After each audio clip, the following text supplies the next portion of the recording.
நடிகர் தனுஷின் அம்பிகாபதி திரைப்படம் ரீரிலீஸ் ஆகி இருக்கும் நிலையில் படத்தின் கிளைமேக்ஸ் காட்சியை ஏஐ மூலமாக மாற்றியமைத்து தங்களை நோகடித்து விட்டதாக ரசிகர்கள் வருத்தம் தெரிவித்துள்ளனர். இந்தி சினிமாவில் நடிகர் தனுஷ் கதாநாயகனாக அறிமுகமான திரைப்படம் அம்பிகாபதி. இயக்குனர் ஆனந்த் எல்ராய் இயக்கத்தில் தனுஷ், சோனம் கபூர் நடிப்பில் கடந்த 2013ஆம் ஆண்டு வெளியான இத்திரைப்படம் ரசிகர்கள் மத்தியில் அமோக வரவேற்பை பெற்றது.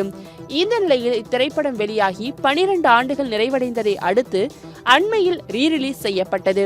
இதில் நடிகர் தனுஷின் கிளைமேக்ஸ் காட்சியை ஏஐ மூலம் மாற்றியமைத்து ரீரிலீஸ் செய்துள்ளனர். அதாவது கிளைமேக்ஸில் நடிகர் தனுஷ் உயிர் பெற்று திரும்பி வருவது போல் காட்சிப்படுத்தியுள்ளனர்.